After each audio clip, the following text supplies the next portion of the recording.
Bonjour à tous, c'est Crypto Kaiser, ravi de vous retrouver pour ce nouveau Kaiser News, le numéro 99. Aujourd'hui nous sommes mardi, ce sera donc un Kaiser News Flash. Nous allons voir les cryptos qui performent, les cryptos à potentiel, les tendances, une analyse graphique et évidemment le marché crypto.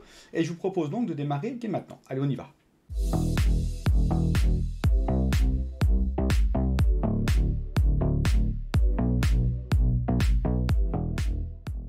Juste avant de commencer cette vidéo, n'oubliez pas de mettre un commentaire, un like et à vous abonner si vous l'aimez bien, ça m'aide, étant une petite chaîne bien évidemment. Donc à l'heure où je tourne cette vidéo, le Bitcoin est à 27 167 dollars et l'Ethereum à 1646 dollars. On a enfin dépassé les 27 000 dollars. Ce fut laborieux, mais nous y sommes. La capitalisation à ce matin, 1 heure du matin, elle est de 1108 milliards de dollars. Là, c'est pareil, on a enfin dépassé la barre des 1100 milliards de dollars. L'évolution sur la clôture précédente est de 1,51%. L'évolution sur la semaine est de 2,38%. Bon, la semaine débute, mais en tout cas, elle débute bien, c'est ça qui est bien. Le Bitcoin, quant à lui, a pris 1,53% sur la dernière clôture et 2,47% sur la semaine. Au niveau de la répartition, le Bitcoin a pris donc 1,53%, il occupe 47,3% du marché global crypto. L'Ethereum, lui, a pris 1,45%, il occupe 17,8%.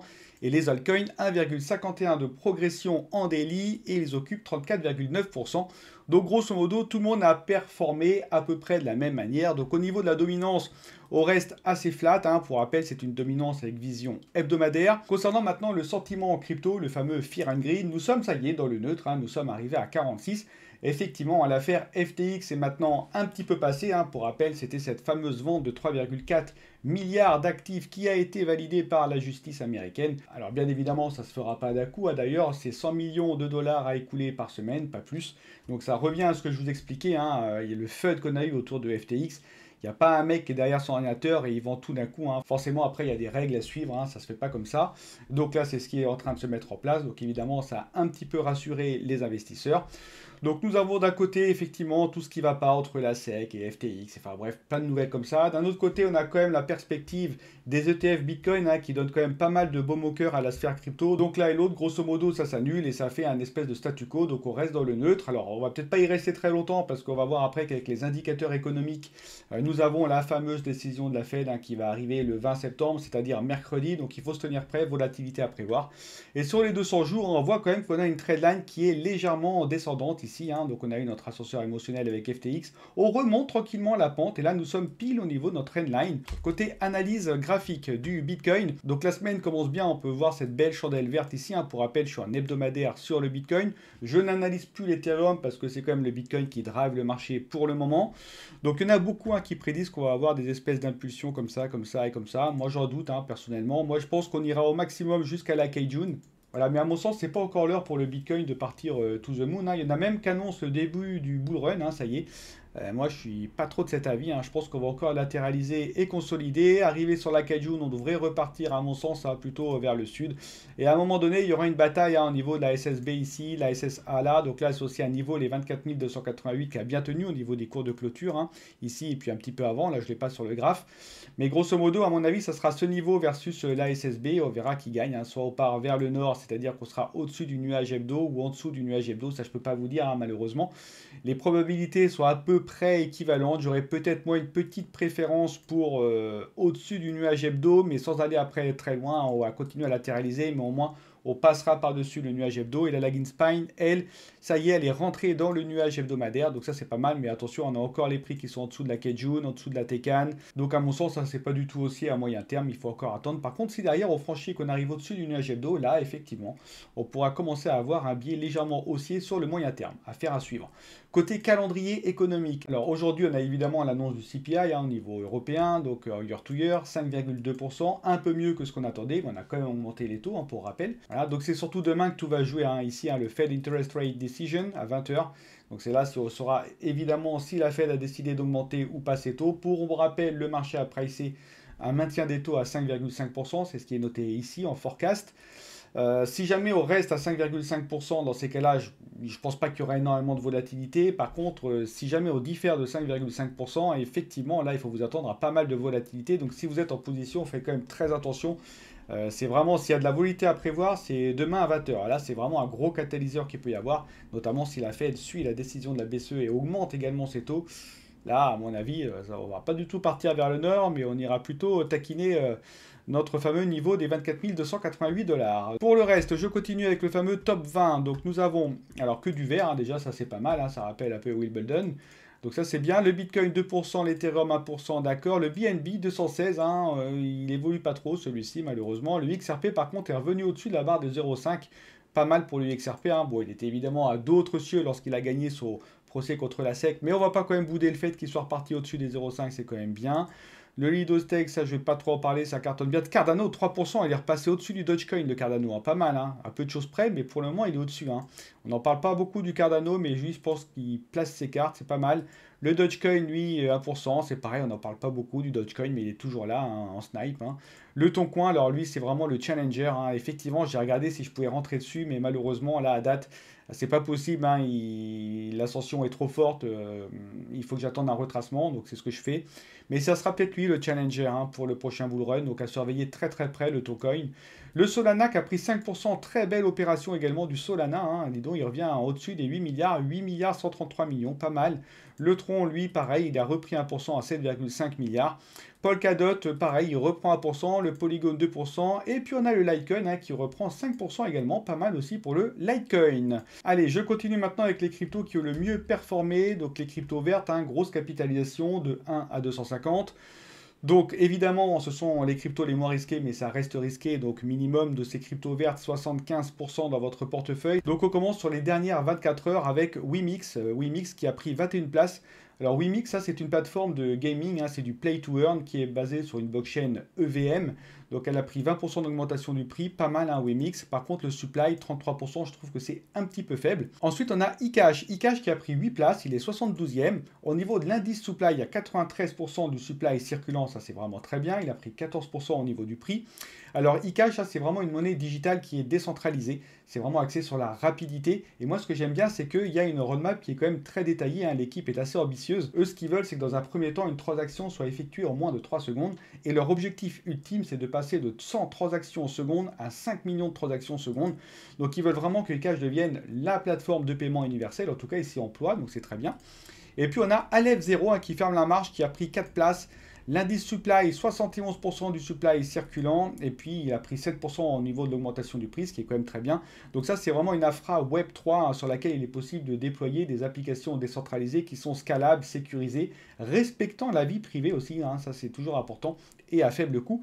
Et donc elle utilise la technologie des DAG, hein, les Direct Acyclic Graph, dans son consensus, et ça forcément, ça va améliorer grandement son efficacité. Je continue maintenant sur les 7 derniers jours, donc nous avons HiFi Finance, donc c'est lui qui tire la palme avec 53% d'augmentation sur les 7 derniers jours, 76 places en plus avec un indice supply de 87%. HiFi Finance, ça c'est une plateforme DeFi permettant des prêts-emprunts, surtout à taux fixe, hein, c'est ça qui est important, c'est-à-dire qu'aujourd'hui on peut déposer des Ethereum pour recevoir des stablecoins. Alors, il y a des évolutions, bien évidemment, qui sont prévues, notamment le passage sur la chaîne Polygon. Il sera également possible de déposer des NFT comme collatéral. Et puis, ça prendra bientôt en compte les RWA, les Real World Assets. Je continue avec WorldCoin, qui a pris 27 places. Elle est 165e, 36% d'augmentation. Mais attention à cette crypto, hein. 1% au niveau du supply circulant, c'est beaucoup, beaucoup trop faible. C'est pour ça que ça fait plusieurs fois que je vous le dis, moi je ne vous le conseille pas. Cette crypto, depuis sa sortie, elle n'a pas arrêté de baisser. Alors c'est pas parce qu'ici on a plus 36% que ça va durer. Moi je pense qu'elle va retourner à la cave. Et WorldCoin, c'est quoi? C'est une plateforme qui permet justement l'authentification d'une manière fiable et anonyme d'un humain à l'aide de données biométriques, notamment son iris. Donc on va scanner l'iris à partir de Orb et tous ceux qui se font scanner l'iris vont toucher justement des WorldCoins et vont recevoir un passeport numérique, comme quoi il faut bien partie de cette communauté. Après il y a la grande question que tout le monde se pose, qu'est-ce qui est fait de ces données? Ça on n'a pas vraiment de réponse. Pour rappel, hein, c'est fait par le fondateur de l'IA ChatGPT, donc c'est ça qui l'a fait vraiment booster, mais au final le tokenomics c'est vraiment pas terrible, donc méfiez-vous.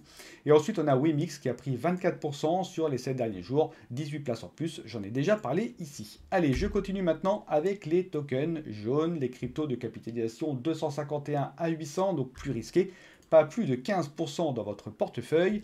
Et on va commencer avec Dawn Protocol qui a pris 298 places, il est 632e, 120% d'augmentation.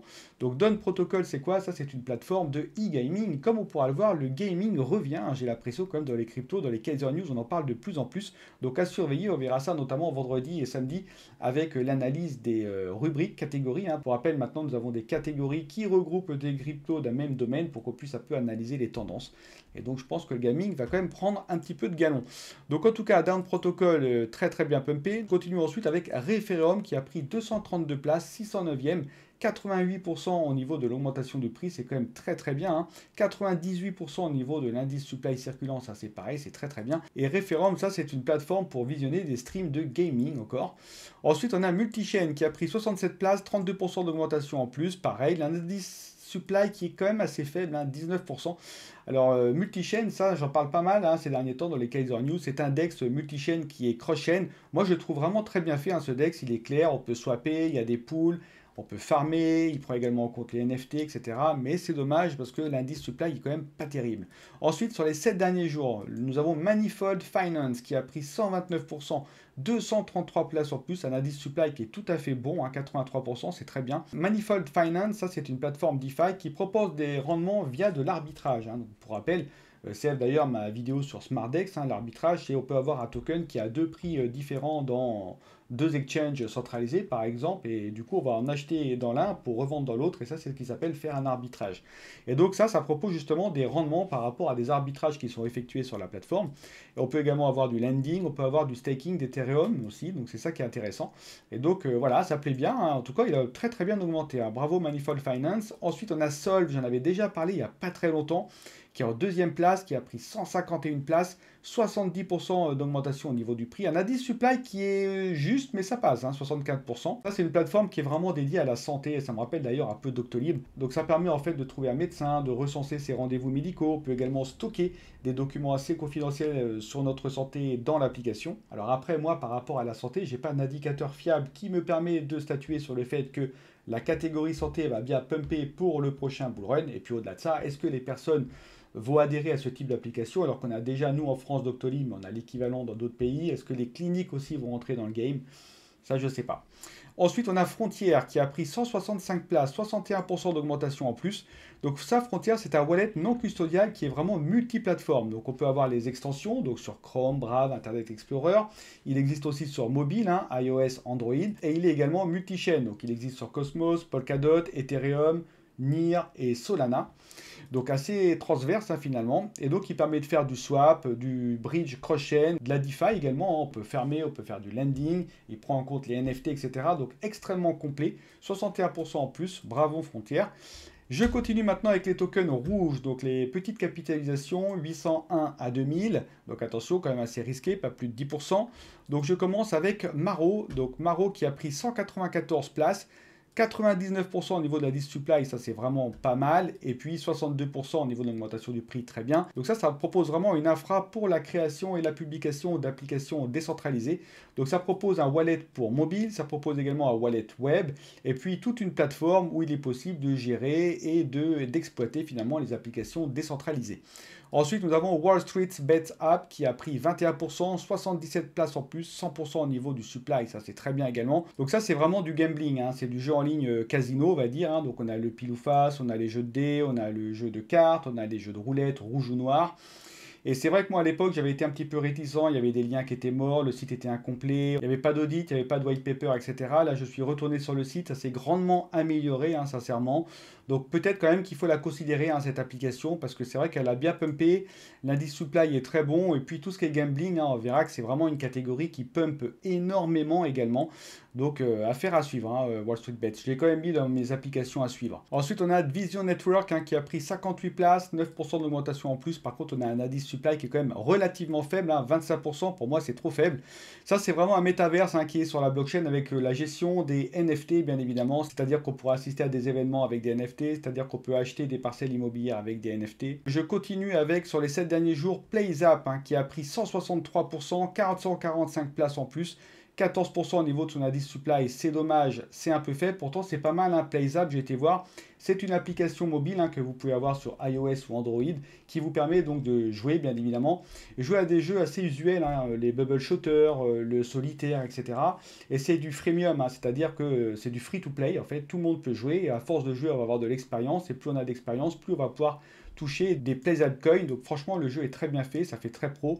Bon, à voir par rapport à cet indice qui est faible, mais sinon, c'est vrai que c'est assez prometteur, hein.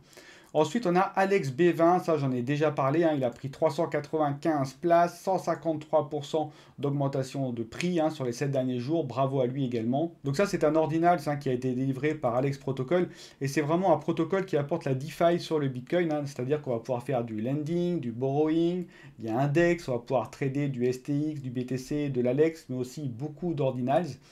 Et puis, on peut également farmer, staker des ordinals. Et puis, il y a également un bridge. Et d'ailleurs, il y a Launchpad hein, qui est présent. Un Launchpad plutôt pour des projets BRC20.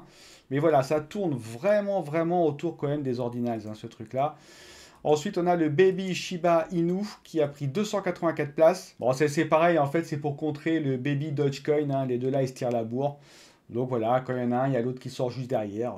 Bon, voilà, c'est la même coin dans toute sa splendeur. Hein, rien de plus à dire. Allez, je continue maintenant avec les tokens qui ont été le plus recherchés sur CoinGecko au niveau mondial sur la journée d'hier. En 1, on a Ethereum qui a pris 1%. Ensuite, on a le Bitcoin, hein, 2%, très bien. Et ensuite, on a The Sandbox hein, qui a perdu une place, qui a pris 2%. The Sandbox qui est un métaverse décentralisé sur Ethereum. Allez, je termine avec les tokens à potentiel. Pour rappel, je suis en train de travailler sur cet écran, donc pour le moment, rien de bien nouveau. À part sur Wall Street même, hein, il faut savoir que la pre-sale se termine dans 6 jours, donc je suis vraiment au taquet. Il va falloir que je sois présent pour cette fois vendre directement mes tokens. Pour le reste, pas grand chose. Un SmartDex, toujours il se maintient très bien, parfait, alors qu'on est quand même dans une période qui est assez compliquée. Donc ça c'est bien, hein. La vidéo est sortie le 3 septembre. Pour ceux qui ne l'ont pas vu, allez la voir, vous allez apprendre plein de choses. Mefree, WinAir et Lootbot et Crockbot d'ailleurs, hein, ce sont des petites applications qui m'ont l'air quand même pas mal. Hein. Mefree, c'est pour lutter contre la MEV. Bon là j'ai déjà récupéré 75% de mes bénéfices, il me reste 25%. Là il s'est pris un retour de flamme. Attendons de voir qui remonte un petit peu la pente. WinAir, Lootbot et Crockbot. Donc WinAir, ça c'est du gambling. Hein. Je pense que le gambling aura toute sa place pour le prochain bull run. Donc voilà, WinAir, ça peut être aussi une application qui peut avoir du sens. Bon, il y a aussi un peu de chance. Hein. Là-dedans, il y en a plein d'applications sur le gambling. Donc j'en ai pris une WinAir qui me paraissait pas mal. Wall Street Debt App hein, peut être aussi bien à prendre, hein, donc à voir. Ensuite, j'avais pris Lootbot et j'en ai trouvé une équivalente qui a encore une toute petite capi, Crockbot. Donc voilà, c'est extrêmement volatile. Hein. Dès que le Bitcoin tousse un peu, là, ça va perdre des 20 et 25%. Bon, voilà, il faut les laisser, il faut les garder. De toute façon, on met que ce qu'on peut se permettre de perdre, hein, pour rappel. Donc voilà, c'est plutôt un pari sur l'avenir. Hein. Je ne suis pas devin, je ne peux pas non plus prévoir l'avenir, mais bon, au niveau proba, ça pourrait le faire. Je vous rappelle également qu'il n'y a pas de sponsoring hein, dans cette vidéo, donc il n'y a pas de billets dus à l'argent. Tous les tokens qui vous sont présentés viennent d'indicateurs et ne sont pas du tout issus de la demande de certaines entreprises de mettre leurs tokens dans ces Kaiser News. Je vous rappelle également que les likes, les commentaires et les abonnements sont très importants, surtout quand on est une petite chaîne. Quand on est une plus grosse chaîne, c'est un peu moins vrai, mais c'est vrai que petite, c'est quand même important. Donc si vous voulez m'aider, je vous en prie, ne vous privez pas. Et quant à moi, je vous retrouve du coup à la fin de semaine pour le prochain Kaiser News. Je vous souhaite à tous une excellente semaine. Bye bye.